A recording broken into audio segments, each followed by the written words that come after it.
به نام خدا. روزی بود و روزگاری در یکی از سرزمین‌های پارس زمین حکومتی افتاده بود دست سلطانی خسیس و بدشانس.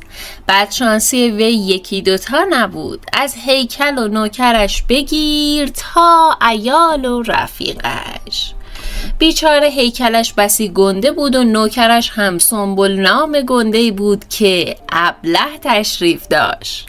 از آن طرف شبها اهل و عیال حرم سرایش روی تخت امان این بدبخت بیچاره را بریده بودند و روزها هم تنها یار و رفیقش گداخان پیرمردی گدا و دورگرد بود که از قضای روزگار روزی از روزها به خاطر گرفتن چند سکه برای رفتن به مکه درب قصر سلطان را کوبانده بود و از آن روز شده بود یار و یاور و گاهی هم خار به پای سلطان. گدای ما پسرخوانده‌ای داشت که او هم عقل و درایت درست و حسابی نداشت. خلاصه جماعت گرداگرد و پشت تا پشت یکدیگر هر از گاهی سر از ماجراجویی های عجیب و غریب در می آوردند و اینگونه می شد که داستان همانجا بیخ پیدا می کرد و اوضاع قمر در عقرب می شد و بدینگونه داستان های طنز گداخان و سلطانی شکل می گرفت. آنطور شکل می گرفت که مردم را بخنداند و یادگاری باشد برای نسل‌های بعدی. امروز در خدمت شما هستیم با قسمت 8 از ماجراجویی این بلاجویان در ولایت دست درازان. اگر قسمت‌های قبل رو ندیدین پیشنهاد میکنم روی لینک بالا و یا پایین همین ویدیو کلیک کنید. آنچه گذشت. ماجرای این عزیزان از اونجا شروع شد که سلطان چون به مرض توهم سکه دچار شده بود و بی اختیار به جای قران سکه میبخشید، به تجویز شیخ اسماعیل برای درمان به ولایت دست درازان جهت بخشیدن سکه بی حساب به 10 نفر اعزام شد. با اینکه بخشش بی حساب برای سلطان حکم مرگ را داشت، اما از ترس پیشرفت بیماریش و خالی شدن خزانه‌اش بین بد و بدتر بد را انتخاب کرد و رفت تا این مأموریت را به عمل تبدیل کند و بعد برگردد ولایتش. اما از بخت بد متوجه شد که در ولایت دست درازان خبری از سکه گرفتن نیست و هر که اسم سکه را میشنود همچون کسی که وساحت و ناموسش توهین گشته چماق به دست میافتد به جان سلطان بیچاره. حالا سلطان مانده بود و 10 کیسه سکه و دریغ از یک نیازمند سکه. از ماجراجویی در خانه رحمت خان و سرکله زدن سلطان با وی که بگذریم، میرسیم به مشهدی که سلطان با مرد لاغرندامی آشنا شد به نام نیقلی خان که از قضا این نیقلی خان 2 جین زن داشت و برای خودش کنار قبرستان حجله سرایی داشت. سلطان که او را بسیار دردمند دید پی برد که او درمانده است و در به در هم دنبال سکه و چون جرأت به زبان آوردنش را نداشت به صورت رمزی سکه را جنس خطاب می کرد و نیقلی هم با زیرکی جواب مثبت داد. اما سلطان در ازای تحویل جنس قدم نهادن در حجله سرا و دیدن 2 جین زن نیقلی خان را پیشنهاد داد. نیقلی هم به ناچار پذیرفت و جماعت رفتند سوی حجله سرا. اما آنجا نیقلی وقتی حولبازی سنبل و شلوار گشاد و حتی اصرار خود سلطان را دید غیرتی شد و از ورود جماعت به داخل خودداری کرد و اینجا بود که سلطان دست به دامان گداخان شد. حالا برویم و ببینیم که آیا جماعت بالاخره داخل حجله سرا می شوند و توفیق زیارت بانوان نیقلی نصیبشان می شود یا خیر، و اگر بشود قرار است چه ماجراجویی در آن شکل بگیرد و آخر عاقبت سلطان و یارانش چه می شود. قبل از تماشا خوشحال میشیم که ویدیو رو لایک و کانال رو سابسکرایب و دکمه زنگوله رو هم حتما روشن کنید. القصه. جماعت پشت درب حجله سرای نیقلی خان همینطور معطل ایستاده بودند و منتظر بودند که بالاخره نیقلی خان از خر شیطان پایین بیاید و مجوز ورود را صادر کند. اما نیقلی از ترس حولبازی های سنبل و شلوار گشاد و لکه‌دار شدن ناموسش و از دست دادن زنهایش پا در یک کفش کرده بود و می گفت آبرو و ناموس باشد، می خواهیم 100 سال سیاه جنس نباشد. سلطان رو کرد به گداخان و گفت گداخان جان به لب شدیم پدر جان، زبان نحس و دراز و روباهت را کمی تکان بده جان 7 جدت. ما هرچه گوش در بدن داشتیم به خاطر راضی کردن این تکه استخوان سوزاندیم. پا شده یک حرکتی کن، یک جادویی، جنبلی، سحری، زبان ریزی، چیزی، یک غلطی از خودت ساطع کن. گداخان یک قدم جلو رفت و خطاب به نیقلی گفت ببین پسرم، هرچه خواستیم این موضوع را با زبان خوش جلو ببریم اما انگار کارساز نبود. خوب گوش کن ببین چه میگویم. به نفعت هست که در بهشت سرایت را بگشایی و بگذاری رفیقمان داخل شود و داخل را ببیند، وگرنه با آن چیزی که در دست دارد تو را سخت پشیمان میکند. نیقلی گفت باز هم تهدید؟ ما پشیمان میشویم به خاطر 4 تکه جنس عمرن. سلطان خطاب به گداخان گفت باز که زدی به کاهدون. شکم ما هم از این تهدیدها پر است مردک. اگر با تهدید کردن مشکل آسان میشد که از ما قلچماقتر و قدرتمندتر در این کاروان نیست. چرا بی خود لقمه را دور سر همه میچرخانی هان؟ اگر فوتهای کوزه‌گری و حیله‌گری های زرگریت تمام شده برو کنار همین قبر بگیر بخواب که دیگر زنده بودنت از مردنت بهتر است پدر جان. پیرمرد لاغر مردنی تهدید هم می کند. گداخان نگاهش را از سلطان برد سمت نیقلی و گفت آن دستش را نمی گویم پسرم، منظورمان آن یکی دستش است. در آن دستش چیزی دارد که برایت خیلی خطرناک است. سلطان تا این حرف را شنید با تعجب نگاهی به آن یکی دستش کرد و چون خالی دید آب دهانش را قورت داد و بسم الله کرد و گفت گداخان تو را چه شده مرد؟ دست ما که خالی است، چرا بی خود شلوغش میکنی حیوان؟ نکند چیزی میبینی که ما نمیبینیم هان؟ تو را به خدا با روح و روان ما بازی نکن گداخان، ما طاقت دیدن و شنیدن هر چیزی را داریم جز غیبیات و سریات و جنیات. نیقلی خان تخنده‌ای زد و خطاب به گداخان گفت چه داری میگویی پدر جان؟ آن گنده خودش حی و حاضر با زبان خودش و در صحت عقلانی اعتراف میکند که دستش خالی است. دیگر چه نیازی به این همه سیاست بازی؟ گداخان گفت رفیقمان را بی خیال شو، مرا دریاب. بیچاره دستش پر است، خیلی هم پر است و آن را هم از شما کش رفته، ولی افسوس که دیدن آن دستهای پر چشم سر نمیخواهد، چشم بصیرت میخواهد که هیچ کدامتان ندارید. نیقلی خطاب به سلطان گفت این چه میگوید؟ ببینم تو نکبت از ما چه کش رفته هان؟ سلطان فریاد زد به جان آن 7 جد و آبای نکبتت که تو را تولید کردن هیچ. آخر از تو یک تکه استخوان چه بیرون می آید برادر که ما بخواهیم آن را کش هم برویم؟ های گداخان چرا بی خودی همه را به جان هم می اندازیم مردک؟ مثل آدم حرف بزن ببینیم چه می گویی؟ گداخان گفت بسیار خوب گوش کن نیقلی خان. اگر تا الان این رفیقمان از این موضوع حرفی به زبان نیاورده از خریتش بوده. حالا که دیدیم تو هم در خریت چیزی از او کم نداری مجبوریم حرفش را پیش بکشیم تا موضوع خوب روشن شود. رفیقمان در آن یکی دستش چیز گرانبهایی دارد، چیزی که به قیمت زندگی تو تمام می شود.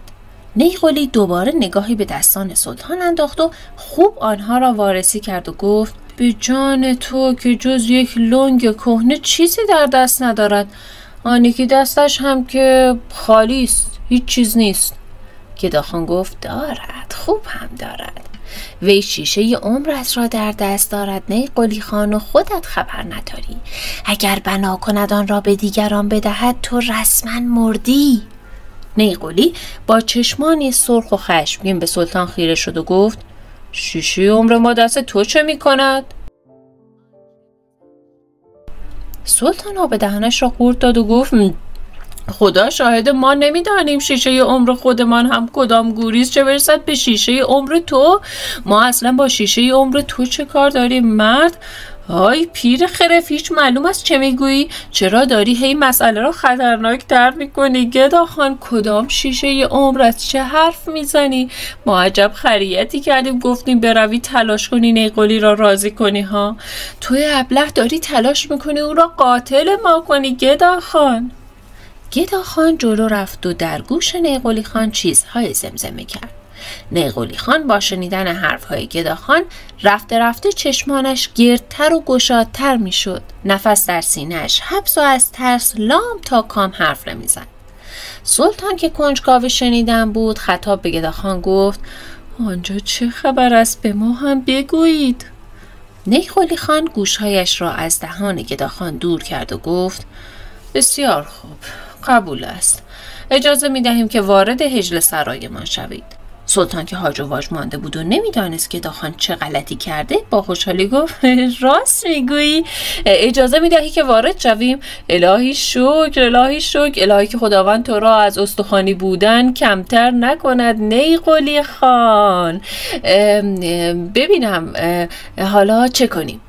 نیقلی ادامه داد به یک شرط، باید بی برو برگرد شرطم را بپذیری. سلطان با تعجب گفت شرط؟ ای بابا چه شرطی؟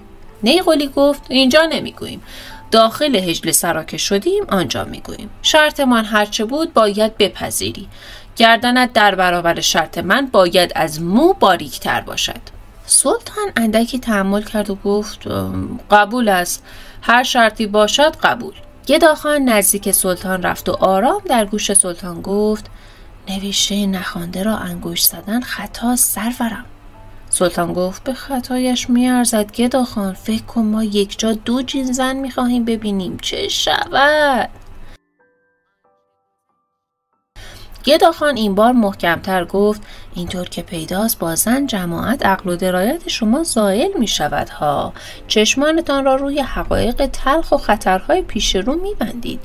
به فکر جان خود نیستید، لااقل به فکر سنبل و شلوار گشاد باشید. سلطان تخنده زد و گفت چه گفتی؟ آن دو را میگویی؟ آن دو را اگر به دل لشکر دشمن هم بفرستی کل لشکر را با خربازی هایشان تارمار میکنند. دشمن چنان به جان هم میافتند که نفهمند از کجا خوردند. تو نگران آن دوتان نباش، وکیل وصی آن دو ما هستیم. نمیگذاریم هیچ گزندی به آن دو برسد و هیچ گزندی از نیقلی خان به آنها. گدا خان گفت تو لازم نیست نگران گزند کسی به آنها باشی. ما میترسیم آنها یک غلطی بکنند. هرچه نباشد جوان هستند و خام و باد هوا در سر. میان دو جین زن یکو میریزند خاک بر سر. سلطان گفت نفوس بد نزن گدا خان، ما که آنجا هستیم، من تو نیقلی، همین که احساس کنیم که خط قرمز را رد کردند و پای از حریم خیش درازتر کردند میپریم وسط و مانع میشویم. گدا خان گفت اگر زنان حجله سرا خود با دیدن مرد جماعت هوایی شدند و حمله کردند چه؟ آن وقت جلوی این نیقلی خان چه کار کنیم؟ سلطان گفت ای بابا تو هم دیگر شورش را در آوردی گدا خان. هی ما الف می آوریم تو ب می آوری. گرفتی ما را. محض اطلاع آن خراب شده نیقلی خان حجله سراست. دامداری نیست که ماده جماعت از هر سو به نر جماعت حمله کنند که. گدا خان گفت آدمیست و 1001 جور درد و مرض. خدا را چه دیدی؟ شاید نیقلی از پس این همه زن بر نمی آید. آن بانوها هم سرگردان و حیران دنبال تخت و نان و احتیاط شرط عقل از سرورم. سلطان گفت ببینم تو اصلا دردت چیست هان؟ تو که تمام مدت زور میزدی ما را داخل کنی، اکنون که موفق شدی چرا داری دبه در میآوری؟ تو اگر از ورود به آن حجله سرا این همه واهمه داشتی، خب چرا همان ابتدا سنگ اندازی نکردی و مانع نشدی ها؟ گدا خان گفت درد ما داخل شدن نیست، درد ما قبول کردن شرط ندانسته است. آدمیست و 1001 جور شرط، شرطی که ممکن است غیر ممکن باشد. سلطان زیر چشمی نگاهی به گداخان انداخت و سپس گوشه لباسش را کشید و گفت بیا پایین از منبر حکمت ببینم. هرچه میکشیم از گور آن کله نکبت تو بلند میشود. ببین ما داخل میشویم، تو اگر خوش نداری یا میترسی خود دانی. سپس نگاهش را برد سمت سنبل و شلوار گشاد و با صدای آرام طوری که نیقلی نشنود گفت ببینم شما 2 نفر با ما داخل میشوید و حوریان بهشتی را نظاره میکنید یا اینجا پشت درب سنگ و کلوخ‌ها را میشمارید و حوریان گورستان را دید میزنید ها؟ گداخان گفت چرا بی خود این بیچاره ها رو تحریک میکنی و هیزم روی آتش میریزی مرد؟ درون کلت چه میگذرد؟ باز میخوایی بروی داخل چه غلطی کنی؟ شلوار گشاد و سنبل بدون اینکه حرفی بزنند رفتند پشت سر سلطان ایستادند و مقصودشان را به گداخان فهماندند. گداخان تا این صحنه را دید نفس عمیقی کشید و چشمانش را بست و گفت والله به خاطر این 2 مجبورم پا به جای ناشناخته بگذارم و با جانم قمار کنم. مطمئن باش چوب این قمار اول به پشت خودت فرو می رود سرورم. سلطان گفت کیف دیدن 2 جین زن به فرو رفتن یک چوب می ارزد گداخان. این همه از این ولایت چوب خوردیم، این هم رویش. تازه مگر قرار است چه شود هان؟ آخر از این استخوان قلیان چه گزندی به کاروان 4 نفره ما می رسد؟ اگر هم قرار است آن تو گرفتار شویم چیزی که زیاد است در هر کدام به گوشه فرار میکنیم و از یکی از این درها خارج میشویم دیگر. از این گذشته تو این لاغر مردنی را آدم حساب میکنی؟ این لاغر مردنی را 1 فوت بدهیم باد او را میبرد و نفله میشود. تمام مدت اگر داریم خودمان را به موش مردگی میزنیم و خواهش و التماس میکنیم به خاطر این است که درب گشوده شود. به قول شاعر درب چون گشوده شد حاجت روونه شد. چه خوش حاجتی از بحر شب، چه از درب و چه از لب. آری. گداخان گفت به خودت بیا سرورم، داریم از هجله سرای نیقلی و شرط و شروطش حرف میزنیم، نه حرم سرایت که فرسنگ ها با ما فاصله دارد. سلطان گفت خدا شاهده اصلا تو استاد ضد حالی گداخان. یعنی زورت میآید که آدم در خیالش هم غلط اضافی بکند. بابا مگر فکر و خیال ما جای تو را تعیین میکند پدر جان؟ یک جوری میگویی شرط و شروط انگار میدانی که شرط و شروط نیقلی چیست. هرچه باشد دیگر بدتر از کشتن خربز که نیست. ما میدانیم درد این نیقلی چیست و دوای دردش هم میدانیم. دوای دردش پیش خود ماست. گداخان چشمانش را باریک کرد و گفت بگو دردش چیست ما هم بدانیم. سلطان گفت خب معلوم است دیگر گداخان، دردش عیالواری و گرفتاری است.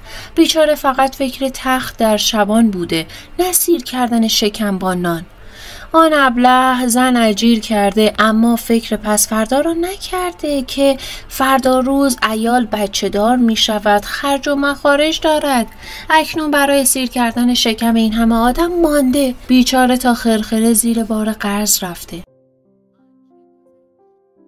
گداخان سری تکان داد و گفت گمان نمی کنیم که اینطور باشد. اگر اینطور بود همان موقع که پتویش 2 شد سرش به سنگ میخورد، از خر شیطان میآمد پایین.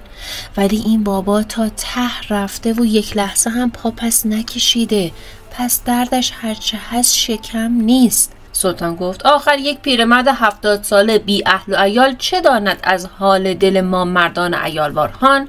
تو اگر خرسواری بلد بودی خودت یک طویله داشتی پدر جان، اما کو هان؟ زن اول گرفتن حاجت است، دومی هنر است، سومی شجاعت است و 4می هم قدرت. این پدر سوخته لاغر مردنی توانسته 24 تا زن دور خودش جمع کند و صدایش هم در نیاورد. این کارش معجزه نباشد کار شاقی است گداخان. گداخان گفت دقیقاً به همین دلیل است که میگوییم همشیره شدن با چنین آدمی به صلاح نیست و خطر دارد سرورم. کسی که میتواند 2 جین زن را این گونه گرد هم بیاورد قدرت مملکت داری را هم دارد. از چنین آدمی باید ترسید. سلطان تشری به گداخان زد و گفت بس است دیگر گداخان، گندت بزنند با این رجزخانیت. والله 1 بار نشده محض رضای خدا از تصمیم ما پیروی کنی و سرت را بیاندازی پایین بدون اینکه حرفی بزنی. هی میخواهی نفوس بد بزنی و از گرفتاری ها نطق کنی. خسته شدیم، بس کن دیگر، حال ما به هم میخورد. ببین ما داخل میرویم، شرطش را گوش میکنیم، ما را خوش نیامد زیرش میزنیم، به همین سادگی. گداخان گفت عدم وفای به عهد خطاست سرورم. اگر شرط را قبول نکنی و بنای فرار به کارگیری، از مرد و مردانگی بدور است. سلطان گفت مردانگی مرد گداخان، یعنی شما نکبت‌هان را کشتید. اصلا برویم داخل ببینیم شرطش چیست؟ شاید شرط کرد که از خزانش به هر کداممان یک زنی عطا کند و ما باید چشم بستان را قبول کنیم. ها؟ گردن ما شکسته شود اگر چون این شرطی را وفادار نباشیم. چون این عطا و شرطی را تو رد میکنی گداخان؟ نه، رد میکنی، به جان آن کره اولاغت که نمیکنی. به این میگویند توفیق اجباری یا رزق لایحتسب. حالا هر کدام که خودت خواستی آن را تعبیر کن. مهم این است که آدمی باید زرنگ باشد و نشانه ها را دنبال کند. هر جا پای زنی در میان است جای بدی از آب در نمی آید گداخان.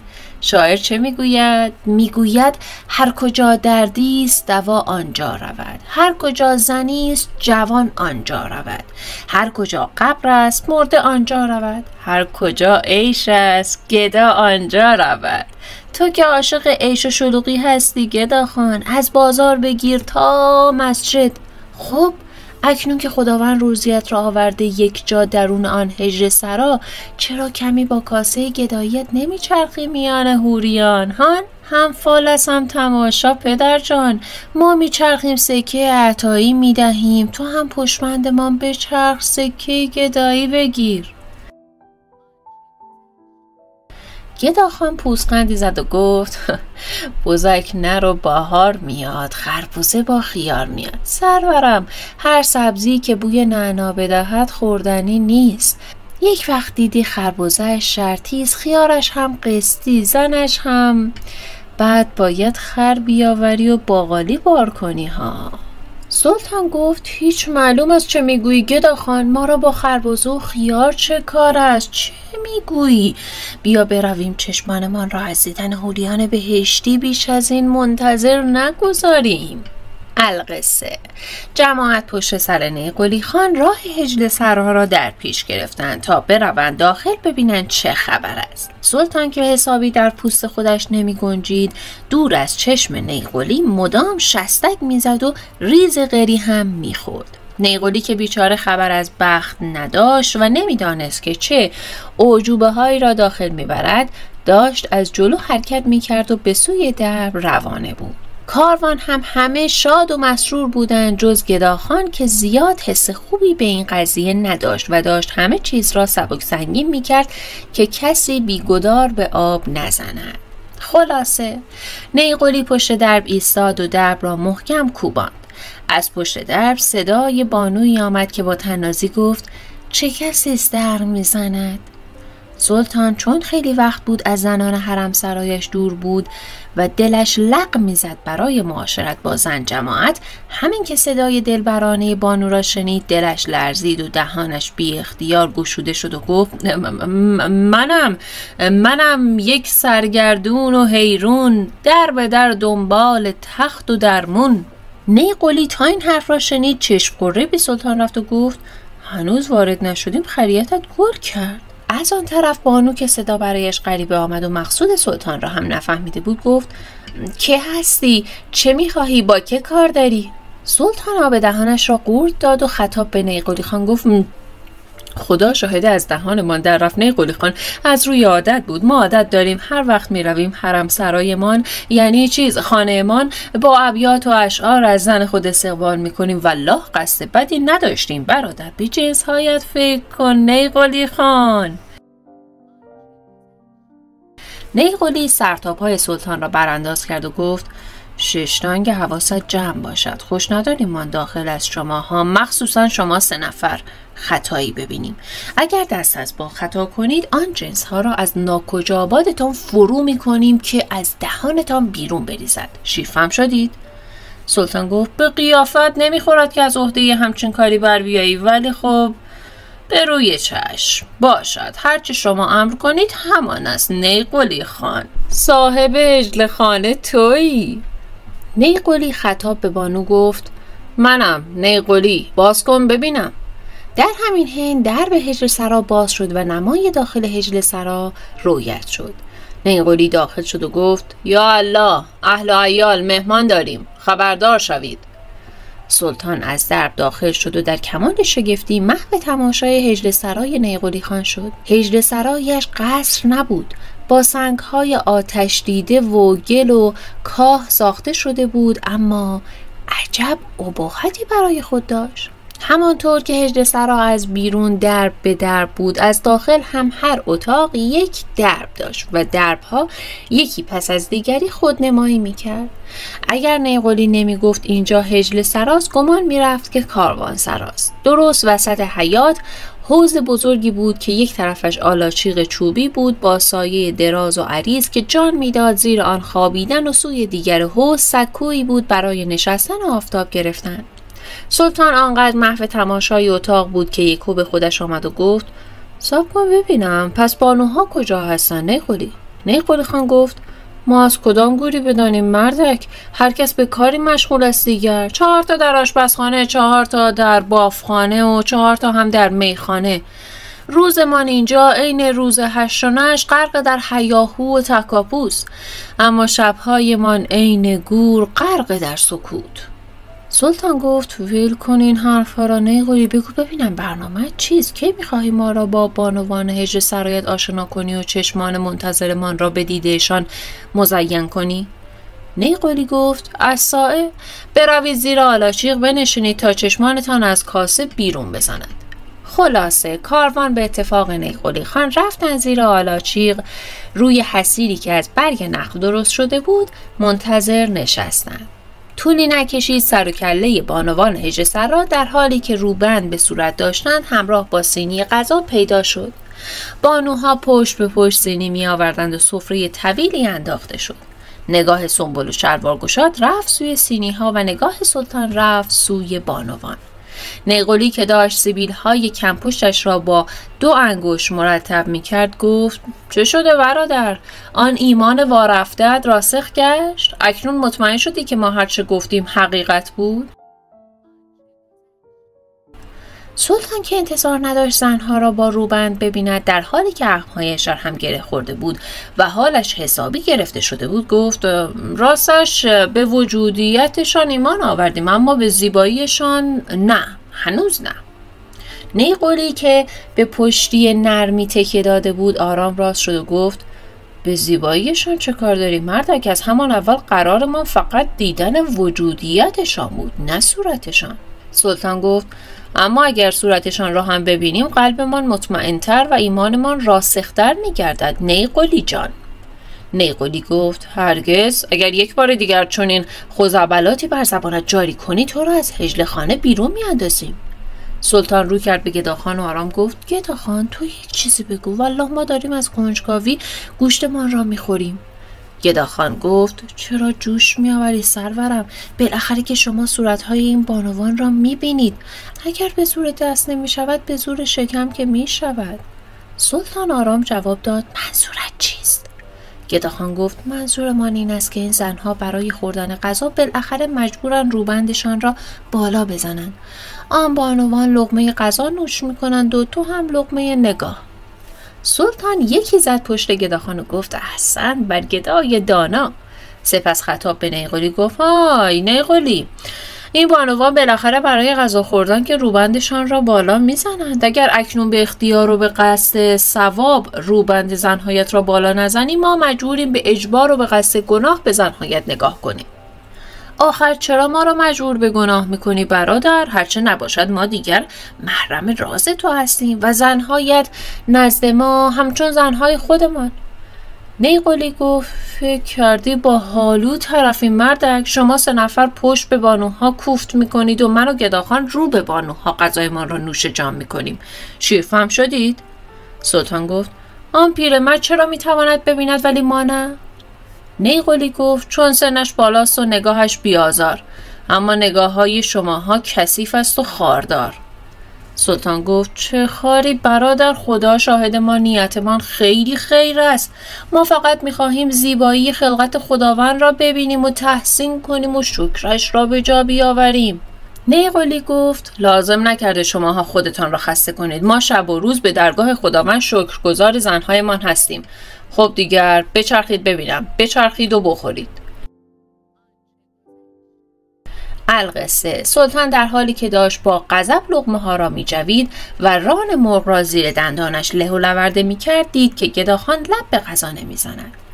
وی در حالی که داشت لقمه را قورت می داد گفت بیا و تحویل بگیر نیقلی خان، طرف از دیدن زنهایت سنکوب کرده و نفس هم نمی کشد، چه برسد به خوردن غذا.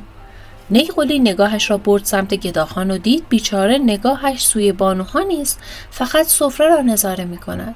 با تعجب گفت خیر باشد برادر، چرا نمیخوری؟ نکند غذاها به مزاجت نمیخورد؟ سلطان گفت مزاج؟ شوخیت گرفته، این پیرمرد سنگ را هم میخورد، چه برسد به این سفره شاهانه. والله سلطان مملکت ما هم چون این سفره پهن نمی کند که تو کردی. سنبل گفت والله راست گفتی سرورم، ما که یاد نداریم. سلطان خطاب به گداخان گفت چرا کوف نمی کنی ها؟ چی در سرت میگذرد؟ گداخان گفت انگار شما دو چیز را فراموش کردید سرورم. سلطان در حالی که داشت ملچ ملوچ میکرد خنده کرد و گفت چه گفتی؟ فراموش کردیم؟ آن هم نه یکی، 2 تا؟ والله ما که چیزی یادمان نمی آید. چه هست؟ گداخان با سر اشاره‌ای به سفره رفت و گفت سفره سرورم، سفره رحمت. سلطان نگاهی به سفره انداخت و گفت خب که چه، سفره است دیگر، رحمت و نعمت خداوند منظور. گداخان چشمانش را بست و گفت یادتان رفته آخرین باری که غذای مفت کوفت کردید چه بلایی سرتان آمد؟ سلطان تا این حرف را شنید لقمه را زیر دندان نگه داشت و از ترس چشمانش گرد و گشاد شد. سپس نگاهی به سفره و نگاهی به نیقلی خان انداخت و گفت نه امکان ندارد گداخان، آن سفره با این سفره زمین تا آسمان فرق دارد. آن سفره نتیجه پیروی از یک الاغ دراز بود از شلوار گشاد، اما این سفره نتیجه یک معامله است. به قیافه این نیقلی نمیخورد که بخواهد اینجا کشتارگاه داشته باشد. او فقط هجر سرا دارد، همین. اگر عوض خوردن این گوشت مفت از ما خریت شبانه بخواهد چه؟ ما که راضی هستیم، راضی به رضای خدا و نیقلی و زنهایش. هرچه پیش آید خوش آید گداخان، آری. گداخان گفت تو مو میبینی و من پیچش مو سرورم. ببینم مگر سفره رنگین نیقلی خان را نمیبینی هان؟ سلطان گفت میبینم. خب که چه؟ گداخان گفت ای بابا، عقل و بصیرتتون کجا رفته سرورم؟ میخواهم بگویم از کسی که مشکل مالی دارد انتظار چنین سفره نباید داشت. سلطان تخندی زد و گفت خب خر خدا، حتما نیقلی وضعش خراب نیست دیگر، آخر این کجایش بد است هان؟ گداخان چشمانش را باریک کرد و گفت انگار زنهای زیبا روی نیقلی خان و سفره رنگینش حسابی کیفتان را کور کرده که مختان هم تعطیل شده، هوش و حواستان را کاملا دود کرده و برده. سلطان گفت خیر گداخان، اولا مخمان را آن چماق ها تعطیل کردن، نه این. دوما صورت زیبای زنهای نیقلی را یک پیرمردی می‌بیند که نه چشم و چال درست و حسابی دارد و نه مثل ما دل شاد و جوانی. سوما به سفره رنگین نیقلی هم اصلا دل نبستیم، چرا که آن خربز ابله چنان پشتمان را سوراخ کرده که این غذاها به محض ورود به شکم ساب مرده من هنوز گوش به تنمان نشده فوراً خارج می‌گردند.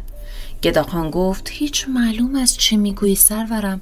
ما داریم میگوییم اگر نیقلی وضع مالیش خراب نیست دیگر جنس گرفتنش از شما چه معنی دارد هان؟ داریم میگوییم یک کاسه زیر نیم کاسه است. ببینم مطمئن هستی که نیقلی از تو سکه میخواهد هان؟ سلطان که حسابی شوکه شده بود نه لقمه می جوید و نه پلک می زد. یکو به خودش آمد و گفت آری گدا خان، گول این سفره رنگین را نخور. کاری که سکه می کند 4 لقمه گوش نمی کند. حتما نیقلی بیچاره خزانه بز و گاومیش و آردش خورده به ته دیگ و دیگر چیزی برای پخت و ذبح ندارد که دست به دامن سکه شده. به جای خوزعبلگویی بهتر است سکوت کنی تا ما روی کار شبمان تمرکز کنیم. فهمیدی؟ گداخان سری تکان داد و گفت هیهات هیهات، امان از این شهوات. خلاصه سلطان که تا خرخره خورده بود کمی از سفره دور شد و پاهایش را دراز کرد و روی زمین ولو شد. سپس سرش را چرخان سوی نیقلی و گفت اگر گفتی بعد از خوردن چه میچسبد؟ نیقلی با خنده گفت خب معلوم است دیگر، کار. نوبتی هم که باشد نوبت کار کردن است. سلطان گفت اشتباه است، اشتباه. خواب. بعد از خوردن خواب میچسبد نیقلی، آن هم یک خواب درست و حسابی. بگو ببینم اتاق ما کدام سمت است؟ نیقلی گفت خواب؟ مگر اینجا کاروانسراست که بخوری و بخوابی برادر؟ زود باش برویم سر کارمان. سلطان گفت ای بابا، باز میگوید کار. چه کاری برادر؟ ما که اینجا کاری نداریم. نیقلی گفت چطور ندارید؟ مگر قرارمان یادت رفته؟ قرار بود آمدیم داخل جنس را به ما تحویل بدهید دیگر برویم. سلطان گفت آن را میگویی؟ البته چرا که نه، خوب شد گفتیم، ما پاک یادمان رفته بود. ولی قرارمان این بود که ابتدا باید زنهایت را ببینیم بعد نیقلی. ما که هنوز چیزی ندیدیم، شرطمان هم همین بود دیگر، یادت که نرفته؟ نیقلی خان با ترشرویی گفت یعنی دیگر چیزی نمانده که از ما نخواهی برادر؟ هجل سرایمان را دیدید، سر سفره شاهانه مان که نشستید. اکنون میخواهی زیبارویان ما را هم ببینی؟ از کجا معلوم فردا نگویی یکی از زنهایم را طلاق بدهم که تو آن را عقد کنی هان؟ سلطان گفت تا ببینیم قسمت چه می شود برادر. ما به هیچ وجه همچین جسارتی نمی کنیم، اما اگر تقدیر ما را به چنین جای هل دهد، خب از ما چه کاری ساخته است ها؟ دل است دیگر. خرس یک دیدی از خودش خربازی ساطع کرد و دل بست. نیقلی خان گفت چرا مزخرف میگویی برادر؟ خب جلوی آن دل بی صاحبت را بگیر. سلطان گفت البته که میگیرم، اگر نمیگرفتیم که اکنون پشت به این بانوان محترم غذا کوفت نمیکردیم. خیالتان از بابت ما راحت. شما بهتر از نگران آن 2 الاغ زبان نفهم کودن باشید. داری؟ نیقلی خان گفت هر کس را در گور خودش میخواباند، پس هر کی حواسش به کار خودش باشد. خب دیگر اکنون میتوانید کله نامبارکتان را بچرخانید و حوریان هجر سرای ما را نظاره کنید.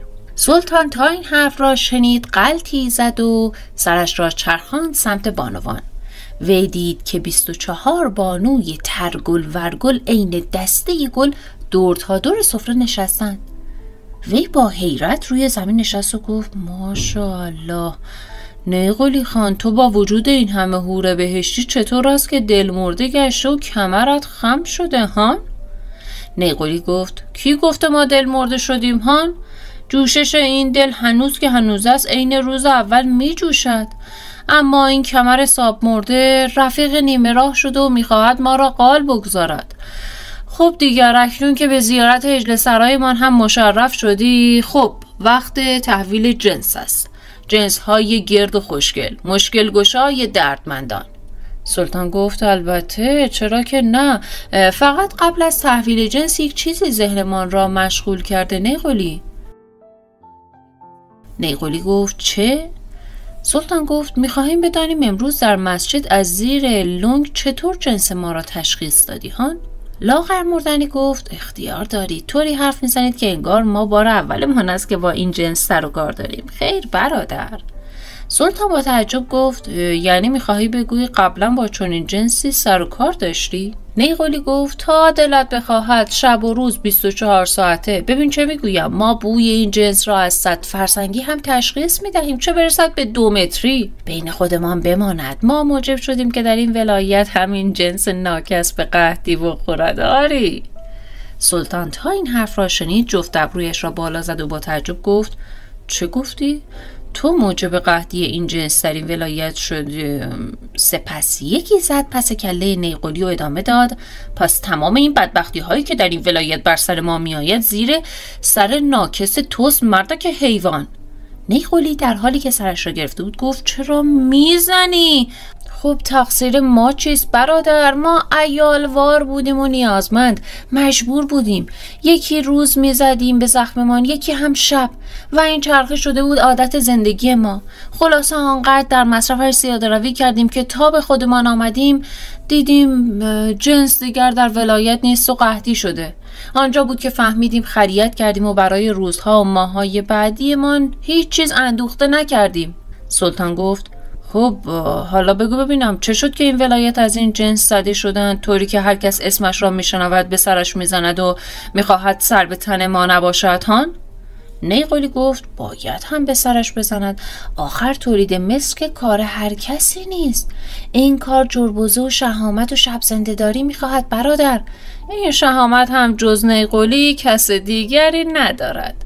اکنون قریب به چند سال است که از نبود جنس درمانده و بیچاره و غمبادیم، اما امروز خدا را شاکریم که خوردیم به تور تو. خب دیگر رد کن بیا رفیق، بده که بدجور دلمان هوس آن قرص ها را کرده.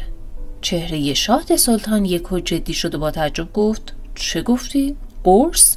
از چه حرف میزنی؟ لاغر مردنی گفت: قرص دیگر، قرص شبانه، همان که نزده خسته‌ای زده بسته‌ای، همان که یکی را گرم میکند و دیگری را شرم، آن که از عالم هستی رویم سوی مستی، همان قرص شبانه که برد ما را سوی میخانه.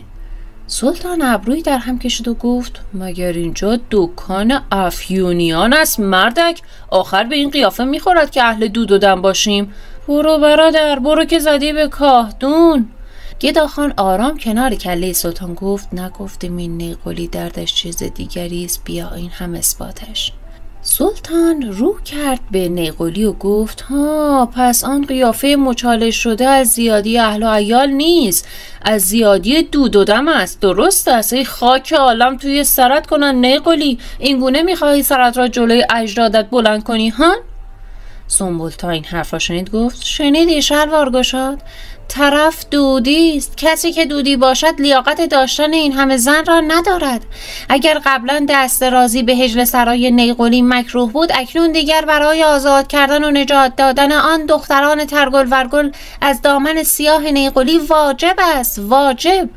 شلوار گشاد گفت: آره درست است. انگار رسالت ما از آمدن به این ولایت نجات این زنها از این زندان 24 درب بوده.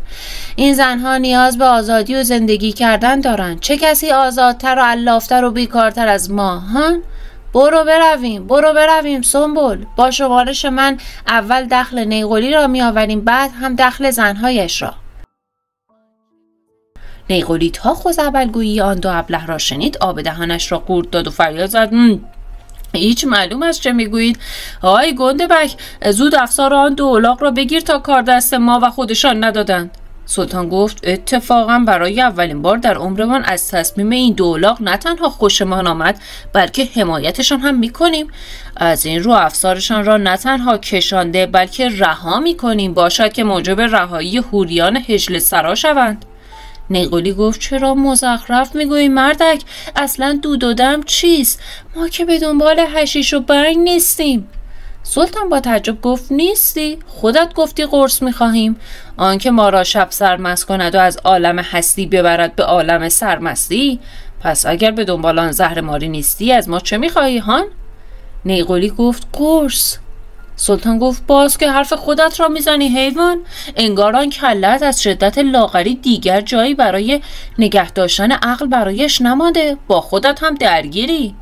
نیقلی گفت: بابا منظورم از قرص کمر است، نه قرص کیف. همان قرصی بود که کمر آدم را راست میکند، نه حال آدم را، نه بنگ. سلطان تا این حرف را شنید گفت: چه گفتی؟ قرص کمر؟ ای خاک عالم روی سرت نیقلی، ما تمام مدت گمان میکردیم تو مقصودت چیز دیگری است. نیقلی گفت: نکند میخواهی بگویی اصلا خبری از قرص کمر نیست و تمام مدت بی خود ما را دور سر خودت چرخاندی هان؟ بگو ببینم قرص داری یا نه؟ سلطان که در بد مخمسه‌ای گرفتار شده بود با ترس و لرز گفت آخر ما از کجای بدنمان قرص بدهیم بیرون؟ نیقلی ما چه می‌دانستیم همه این مسخره بازی ها به خاطر قرص کمر باشد برادر؟ اما خب نگران نباش، تا دلت بخواهد ما سکه داریم. تو فقط لب تر کن، رقم بخوان، سپس تا آخر عمر پشتت را شل کن و عین سلاطین زندگی کن. مطمئن باش آنقدر تو را غرق در سکه میکنیم که بتوانی 4 جیل زن دیگر هم برای خودت دست و پا کنی. چه میگویی؟ برنامه‌ای برای توسعه هجله سرایت نداری؟ نیقلی گفت چه گفتی؟ سکه؟ ما سرمان هم به رود دست به سکه نمیزنیم. در این ولایت چیزی به اسم سکه موجود نیست. داشتنش کثیف و گرفتنش خریت است. ببین سعی نکن ما را با این مزخرفات خام کنی. قول قرص دادی، باید بدهی. زود باش توی سوراخ سنبه هایت را بگرد، 4 تا قرص برای ما جور کن بده بیرون. سلطان گفت هی بابا چرا از خر شیطان پایین نمیشوی نیقلی؟ آخر ما از کدام سوراخ بدن ما برایت قرص جور کنیم برادر؟ مگر مرغیم که قرص بدهیم بیرون؟ نیقلی خان گفت مرغی یا خروسی به من هیچ ربطی ندارد. روز جمعه توی مسجد رو به قبله ما را با وعده بیخود دلخوش کردی. راز 30 ساله ما را از سینه ما بیرون کشیدی. پا به هجله سرای ما نهادی و عین فیل تا خرخره گوشت کوفت کردی. آخرش هم نشستی با حرص و ولع زنهای ما را نظاره کردی. آن وقت راست جلوی ما ایستاده و میگویی قرص نداریم. ببین، یا از خودت قرص بیرون بده یا دستور میدهیم اهل و عیالمان همگی بریزن روی سرتان. شلوار گشاد تا این حرف را شنید از خوشی فریاد زد دستور بده نیقلی، دستور بده همه اهل و عیالت بریزن روی کل این کاروان. ناگفته نماند که ما هم شریک جرمیم ها. سنبل گفت آری نیقلی جان، از قدیم گفتند تر و خشک با هم می سوزند. ما تقصیری نداریم ولی به خاطر سلطان حاضریم در جزایش شریک باشیم. سلطان گفت ببندید دهانتان را، چوبش را ما بخوریم کیفش را شما ببرید. ببین نیقلی، این وسط یک سوء تفاهمی شده. ببینید شما که چیزی را از دست ندادید، رازتان هم پیش ما امانت است. مطمئن باشید که هیچ احد و ناسی از وجود هجله سرای شما با خبر نخواهد شد. زنهایت هم نزد ما همچون خواهر. از این لحظه به بعد ما به دیوار هجله سرای تو دست درازی می کنیم ولی به ناموست هرگز. سفره‌ات هم که انشاءالله همیشه پربرکت باشد. تو که هر روز خدا سفره شاهانه می اندازی، حالا یک روز 4 نفر بیشتر بخورند. آب از آب تکان نمی خورد برادر، بد می گویم. نیقلی گفت ببین، با این حرف ها نمی توانی ما را خر کنی. وعده دادی باید سر حرفت بمانی. قرص بده جانت را آزاد کنم. تمام. سلطان که دیگر اعصاب درست و حسابی برایش نمانده بود یکو از کوره در رفت و گفت بس است دیگر، هرچی میخواهیم با زبان خوش حالیت کنیم اما انگار خودت تنت میخارد مرد. ببینم تو اصلا کمر داری که قرص کمر میخواهی نیقلی؟ نگاهی به هیکلت بیانداز، خدا شاهد عرض قرص از عرض کمر تو بیشتر است. ببینم تو اصلا قرص کمر میخواهی چه کار هان؟ بس است دیگر، هر شیره‌ای در جانت بوده مصرف کردی برادر. تا الان هم هر چقدر بچه تولید کردی مطمئن باش روی اجدادت را سفید نگه داشتی. این قبیله و طایفه‌ای که من میبینم به این زودی ها منقرض نمیشوند. نسلتان تمامی ندارد. شما اصلا خودتان یک نسل جدید از آدمیت هستید نیقلی خان. نیقلی آهی کشید و گفت درد ما هم همین است دیگر. نسل نداریم و روی ما نسل اجدادمان سفید نیست. سلطان گفت سفید نیست؟ منظور؟ نیقلی گفت چون که ما هیچ فرزندی نداریم. سلطان نگاهی به دور و برش انداخت و چون هیچ سر و صدایی نشنید با تعجب گفت حتی دریغ از یک بچه؟ نیقلی گفت حتی یکی. ما که اندرون مسجد گفتیم نداریم، مفلسیم، بیچاره‌ایم، درمانده‌ایم. خب منظورمان همین بود دیگر.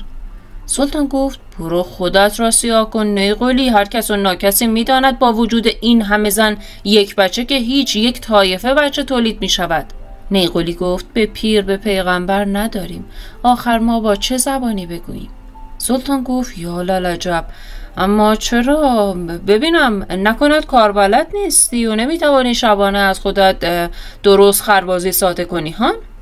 نیقلی گفت حرف مفت نزن برادر، ما 1001 روش امتحان کردیم اما نشد که نشد.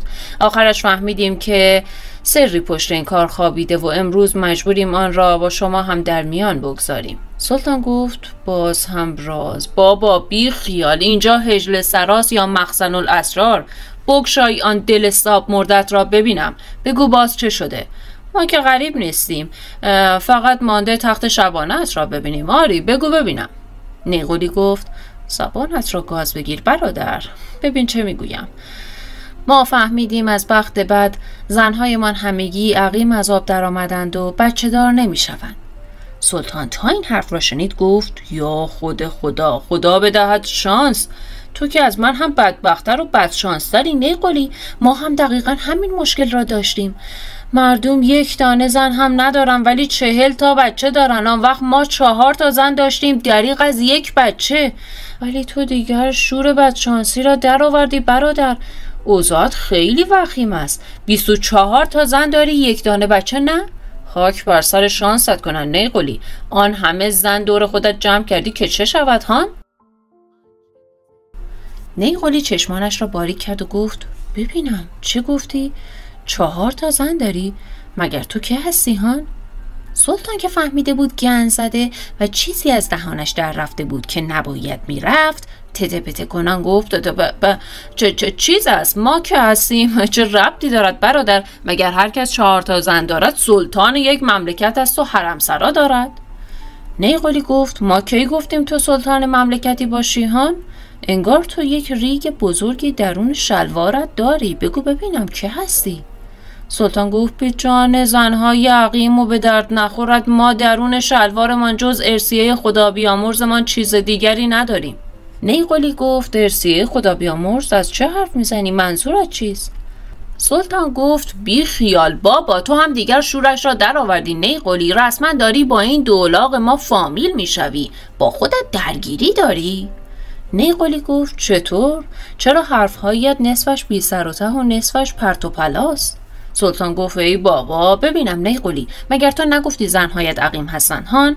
خب مرد حسابی اگر زنهایت عقیم هستن دیگر قرص کمر برای چیز هان؟ درد تو درون کمر نیست برادر، درون مغزت هست. نیقلی سرش را کمی خاراند و گفت خب تقصیر ما چیست که زنهایمان عقیم از آب در آمدن هان؟ ما که پشت دستمان را بو نکرده بودیم بفهمیم. در ثانی چون زنهای ما عقیم هستن ما باید خودمان را از کیف شبانه و چیزهای دیگر محروم کنیم. ببینم خدا را خوش می آید که 2 جین زن دور خودت جمع کنی و به درد آنها رسیدگی نکنی؟ نمی شود که برادر. پس انسانیتمان کجا رفته؟ سلطان با تعجب گفت انسانیت؟ تو از انسانیت مگر بوی هم بردی نیقلی؟ تو منبع خریتی. آخر کدام آدم عاقلی می رود 2 جین زن می گیرد هان؟ نیقلی گفت تقصیر ما چیست؟ تقصیر وصیت خدا بیامرزمان 7 جد بوده که ما را دامنگیر کرده. اکنون میگویی ما چه غلطی کنیم هان؟ سلطان گفت ما از کدام گوری بدانیم مردک؟ مگر مشکل ماست؟ ما خودمان تا زیر گلو غرق در بدبختی هستیم. همین مانده که قصه تو یکی را هم بخوریم. برو برادر، برو که خداوند چاره دردت را پیش کس دیگری حواله کرده. از ما درمانی به درد تو منتقل نمی شود. نیقلی یقه سلطان را گرفت و گفت شنیدن و دیدن و خوردن و فلنگ بستن نداریم ها. راز ما را شنیدی، زنهای ما را دیدی، لقمه سر سفره ما خوردی، باید بشینی و درد ما را دوا کنی. فهمیدی؟ سلطان زیر چشمی نگاهی به دستان لاغر و دراز نیقلی که یقه‌اش را محکم گرفته بود انداخت و گفت ای بابا، گیر عجب نفهمی افتادیم. ما عجب غلطی کردیم، با تو عین الاغ سر به زیر راه افتادیم. به پیر به پیغمبر چارت دست ما نیست. آخر از جان ما چه میخواهی برادر؟ انتظار نداری که ما زنهای عقیمت را درمان کنیم که؟ نیقلی تا این حرف را شنید یکها ابروهایی در همش را صاف کرد و زیر لب زمزمه کنان گفت درمان؟ خودش است. ببین چه میگوییم. اکنون وقتش رسیده که ما شرطمان را بگوییم. سلطان گفت شرط؟ کدام شرط؟ نیقلی گفت همان شرط که چشم بسته قبول کردی دیگر. شرط ورودتان به اینجا یادت رفته؟ سلطان گفت نه یادمان هست. خب بگو ببینم شرطت چیست؟ نیقلی گفت باید زنهایم را باردار کنی. اگر بتوانی همهشان را باردار کنی آن وقت دینت را ادا کردی. سلطان تا این حرف را شنید خنده از لبانش شکفت و با خوشحالی گفت راست میگویی؟ اجازه میدهی ما زنهایت را بارور کنیم؟ بگو جان من. ببین ما حوصله شوخی و مسخره بازی نداریم ها. نیقلی گفت دروغم چیست مرد و مردانه داریم توافق میکنیم دیگر. سلطان نگاهی به گداخان انداخت و آرام گفت دیدی بالاخره به مراد دل رسیدیم گداخان. ما را دیگر این همه خوشبختی محال است. شاعر چه میگوید؟ گر خداوند ببندد ز حکمت دری، ز رحمت گشاید 24 دری. اکنون ما هستیم 24 شب و 24 درب. شماها هم در این مدت بیکار ننشینید. بروید شهر پرسجو کنید، شاید مفلسی کسی پیدا شد. گداخان چشمانش را بست و گفت بگو آش به همین خیال باش. آخر تو با آن مغز فندقیت چطور فکر میکنی که نیقلی چون این کار احمقانه‌ای میکند هان؟ سلطان گفت میکند برادر میکند. خدا را شکر حماقت این دو مصری بوده و به این دراز هم سرایت کرده. خب دیگر بی خود ما را به حرف نگیر گداخان. تو بگرد درون خورجینت صیغه نامت را پیدا کن که شب لازمت می شود. ما هم می رویم کمی دست به سر و رویمان بکشیم که شب لازممان می شود. بله دوستان، به پایان این قسمت رسیدیم. منتظر قسمت بعد باشید. تا اون موقع شما را به خدای بزرگ و مهربون میسپارم.